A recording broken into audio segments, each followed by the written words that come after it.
Primeiramente, um bom dia, boa tarde ou boa noite, dependendo do horário que você for assistir essa videoaula, correto? Então vamos lá para mais uma aula de matemática. Seja bem-vindo ao canal do professor Marcelo Matemática. Aula número 4, números primos.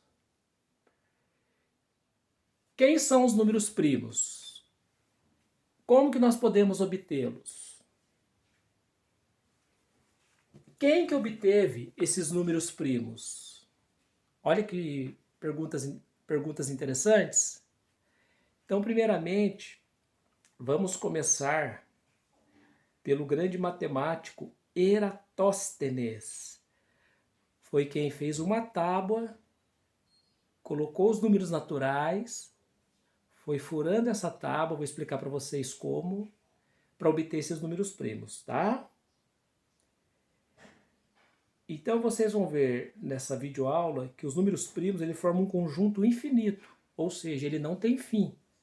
Se você falar assim, ó, existe uma quantidade limitada de números primos, falso, não é verdadeiro. Porque os números naturais, eles são infinitos.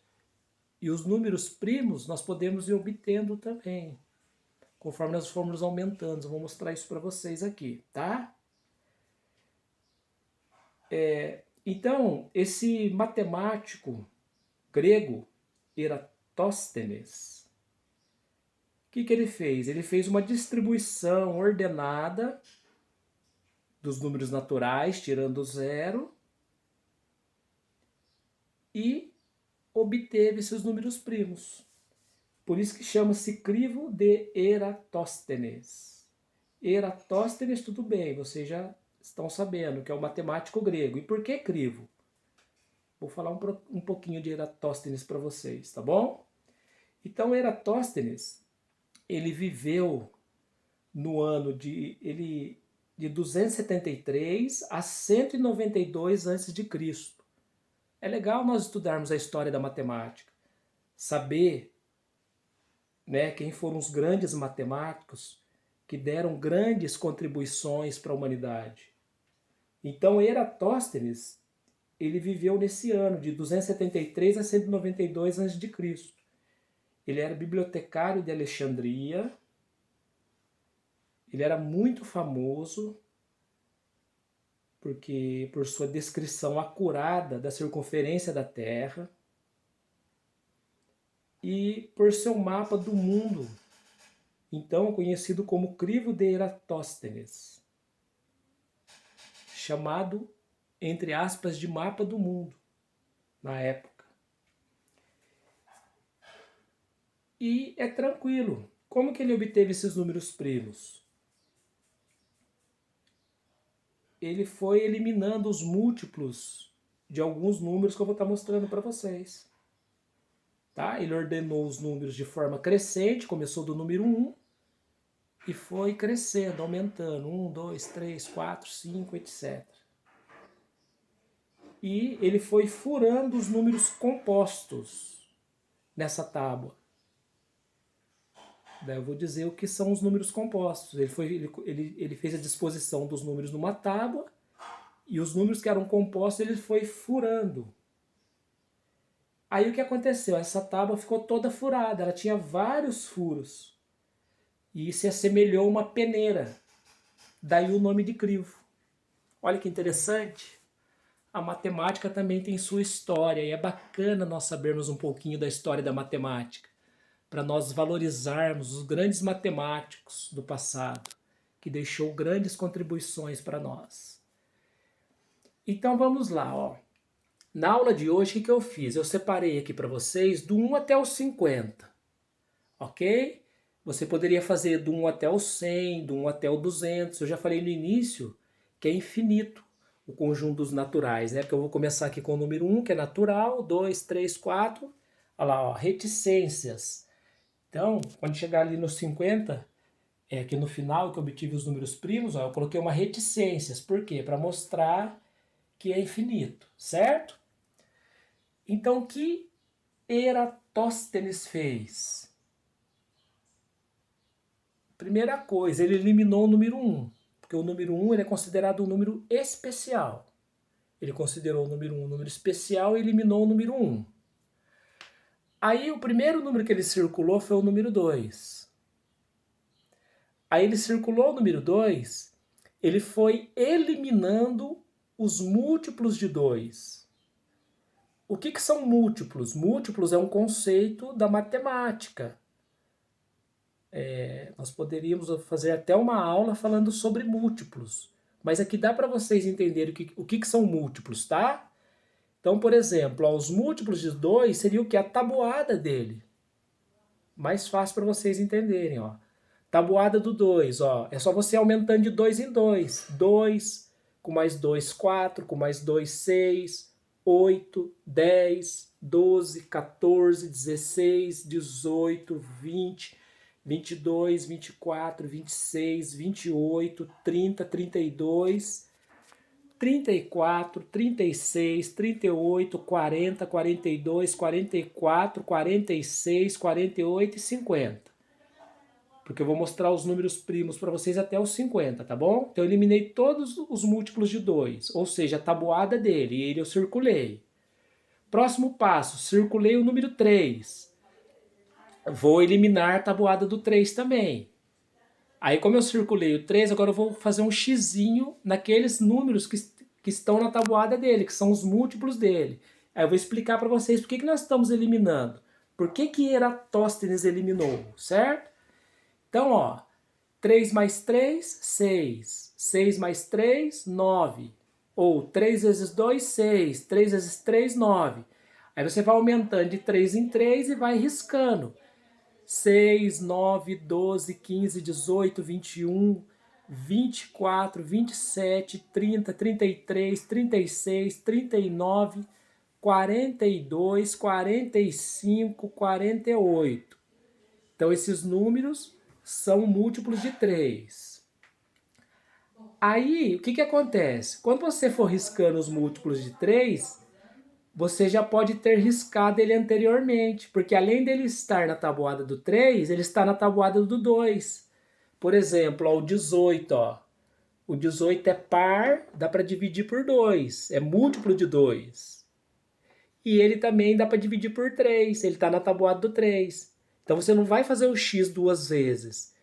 Então, se você já fez o x começando do 2, quando chegar no 3, no 5 e no 7, algum número repetir, você já eliminou, não precisa, certo? Aí os múltiplos de 5. Eu circulo 5, daí eu começo. 5 mais 5, 10, depois 15, 20, 25, 30, 35, 40, 45 e 50. Então esses são os múltiplos de 5. Aí agora eu circulo 7 e elimino os múltiplos dele, aumentando de 7 em 7.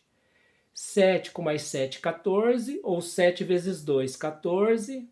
14 mais 7, 21, ou 7 vezes 3, 21.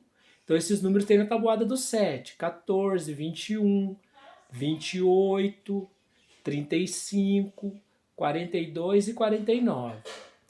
Então, esses números que nós acabamos de eliminar, eles não são chamados de números primos. E eu vou explicar por quê. Por que Eratóstenes, grande matemático grego, os chamou de números primos. Então vamos lá, conforme eu havia falado no início, o número 1 não é primo, ele é um número especial. Então nós eliminamos. 2, 3, 5, 7, o que nós não riscamos são os números primos, ó. 11, 13, 17, 19, 23, 29, 31, 37, 41, 43 e 47. Aí eu relacionei eles aqui embaixo, ó. 2, 3, 5, 7, 11, 13, 17, 19, 23, 29, 31, 37... 41 e 43, e reticências, porque se você aumentar aqui até o 100, você vai obter mais números primos. Se você aumentar até o 200, você vai obter um pouquinho mais de número primo, e assim sucessivamente. Então eu fiz até os 50, porque vocês vão perceber que nas aulas seguintes, quando nós formos utilizarmos os números primos, geralmente nós utilizamos aí até esses valores. Aí quando passar, aí pontualmente eu explico lá por que aquele número vai ser primo, um número mais alto, tá? Então, ó, por que Eratóstenes chamou esses números de números primos? Olha como ele foi sábio. Então, quando ele eliminou os números que estão na tabuada do 2, do 3, do 5 e do 7, como esses números estão na tabuada desses 4 números aqui, ó, 2, 3, 5 e 7, esses números são divisíveis por 2, por 3, por 5 ou por 7. Dá para dividir esses números por eles. Então, como dá para dividir esses números por 2, por 3, por 5 ou por 7, eles não foram considerados primos. Mas como assim? E os primos? Por que foram considerados primos? Justamente porque os números primos, eles só são divisíveis por ele e por 1. Olha que bacana? Vamos lá, pega o primeiro número primo aqui, o 2. Pense em dinheiro que fica mais fácil. Ó, R$2 para 2 pessoas, R$1 para cada um. R$2 para uma pessoa, desculpa, dá R$2 para essa pessoa. Se eu for dividir R$2 para 3 pessoas, vai dar centavos. Então o número primo ele não pode quebrar. Tem que dar exata divisão. Então R$2 ou dá para 2 pessoas, R$1 para cada um, ou para uma pessoa, R$2 para ela. Pegue R$3. Dividir para uma pessoa, só para ela, R$3 para ela. Para 3 pessoas, R$1 para cada um. R$5 dá para uma pessoa ou para 5 pessoas, R$1 para cada um. Estão percebendo que os 3 primeiros números que eu peguei aqui só dá para dividir por ele e por 1 exatamente, sem quebrar? Então qualquer número primo que você pegar aqui, ó, dessa aula de hoje até o 47, você vai perceber que ele só dá para dividir por ele e por 1. Dica, pega a calculadora na sua casa, pegue cada número desse daqui e tenta dividi-los por outro número para vocês verem como vai dar quebrado. Então esses números só são divisíveis por ele e por 1. Aí Eratóstenes os chamou eles de números primos. Ou seja, número primo só dá para dividir por ele e por 1. Esse é o conceito de número primo. Ok? Aí qualquer dúvida, é só pausar o vídeo, voltar, assistir aquele ponto que você ficou com dúvida. Tudo bem?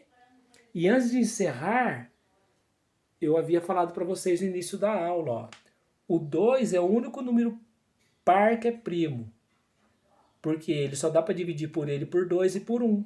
Por exemplo, vamos pegar um número par qualquer aqui. Ó. Quando que eu sei que o número é par? Quando ele termina em 0, 2, 4, 6 ou 8. Vamos pegar o 26 aqui, ó, termina em 6. Ele é par? É, porque termina em 6. 26 dividido por 26. Ó, R$26 para 26 pessoas, R$1 para cada um.